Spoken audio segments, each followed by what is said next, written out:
Welcome to my views and news. I have first update for you, first report rather, about the ongoing conflict in Sudan. Around 24 hours ago, war broke out in Sudan between Rapid Support Force led by Hamdan Dagalo, also called Hamati, and Sudanese army. Fighting was mainly in and near Khartoum, Sudanese capital, yesterday, but now fighting has spread across Sudan in eastern, western parts of Sudan. We are seeing intense fighting. Question is, who is in a stronger position in eastern Sudan, in western Sudan, in northern Sudan, and in and near Khartoum? Firstly, you can see on this map that Sudan has 7 neighbors: Egypt, Libya, Chad, South Sudan, Central African Republic, Ethiopia, and Eritrea. And you can see the coast here, Red Sea.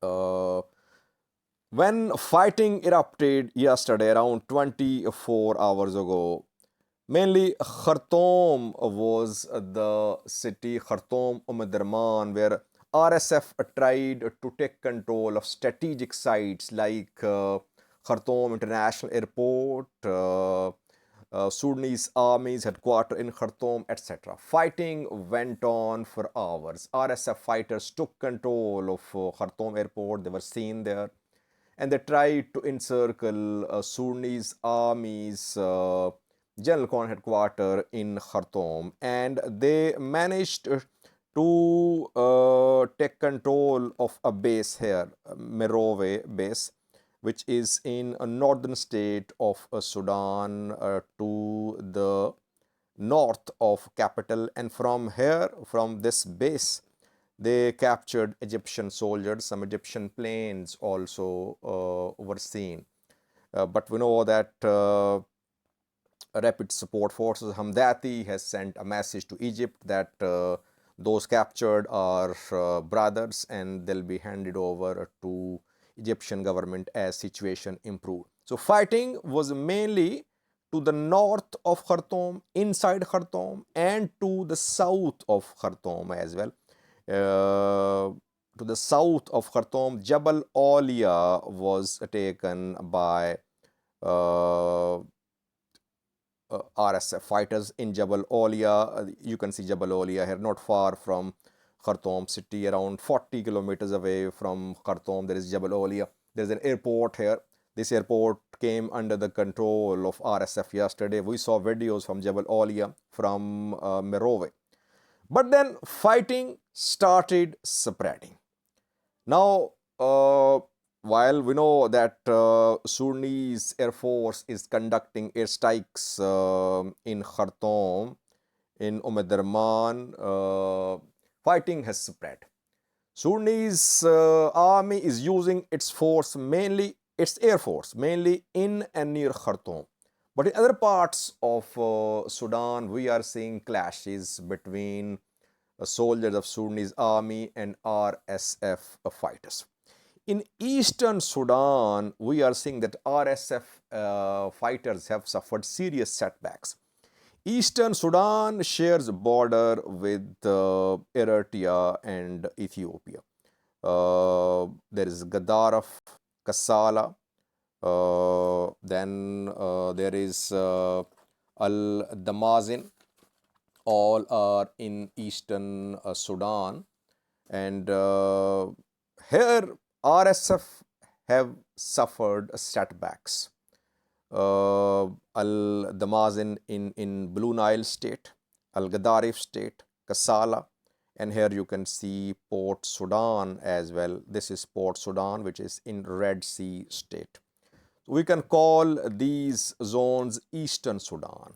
And Eastern Sudan has not been traditional stronghold of RSF fighters, because Eritrea has been trying to keep RSF away from its borders. Ethiopia has been concerned a little too.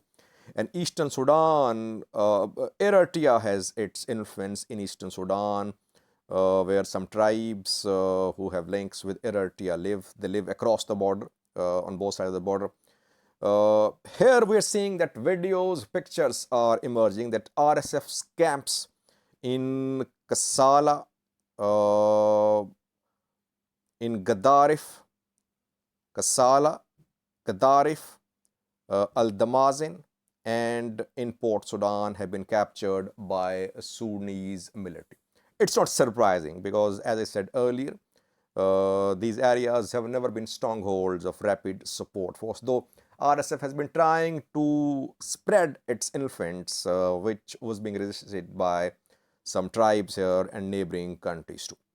Now, coming to Western Sudan, which has been a stronghold of rapid support force. Here we're seeing that RSF has taken control of key airports. Three key airports in Western Sudan have come under the control of RSF fighters. I think RSF emerged from here. They were accused of widespread atrocities against civilians in Darfur. This western part of Sudan is Darfur mainly, and here three airports are under the control of RSF fighters.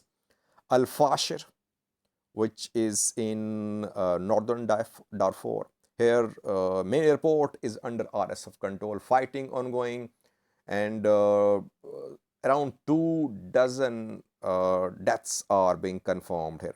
Nayala, which is in southern Darfur. Here also main airport under the control of Rapid Support Force, and Rapid Support Force and Sudan military are fighting. Around 25 casualties are being confirmed by local doctors here. Then Western Darfur, Al Junina, Zalingi. Here main airport is Shahid Sabira.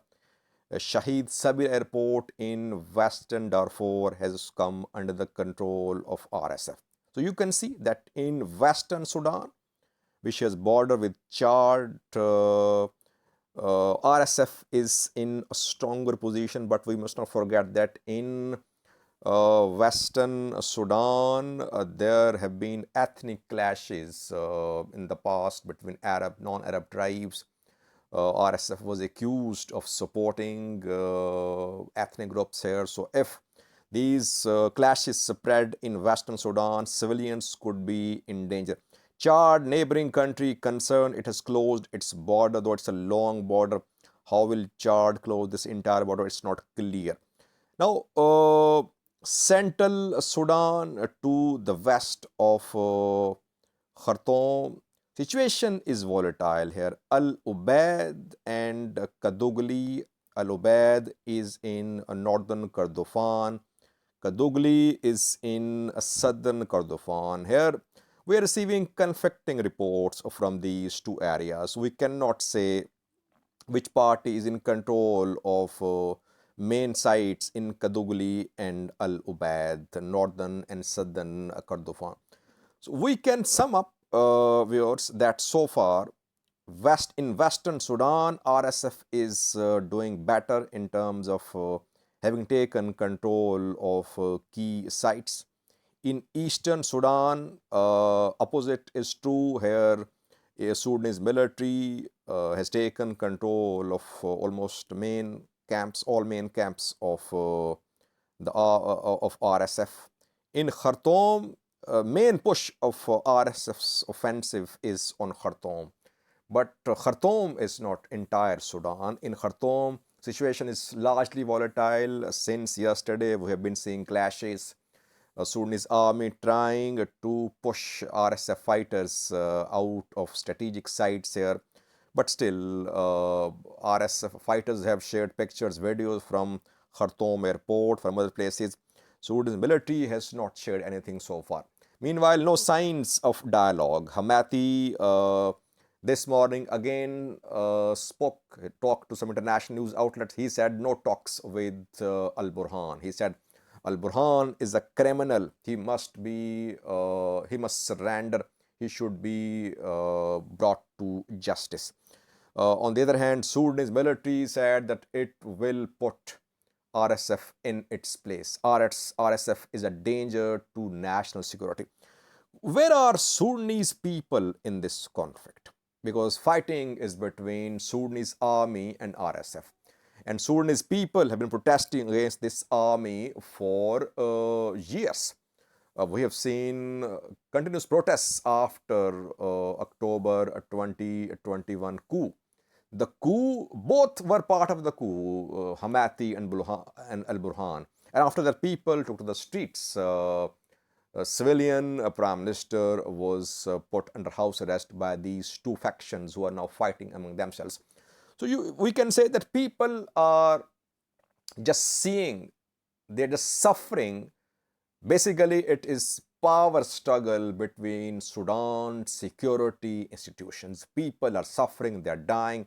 So for around 56 casualties have been confirmed by doctors' organizations in different parts of Sudan. 50 casualties of civilians and hundreds have been injured. I'm not talking about battlefield deaths of combatants. Of course, fighters dying on RSF side and soldiers and Sudanese army side. I'm talking about civilian deaths, which are now at around 56 and more than 300 injured in different parts of Sudan. We'll try to keep you updated, viewers. Thank you for watching.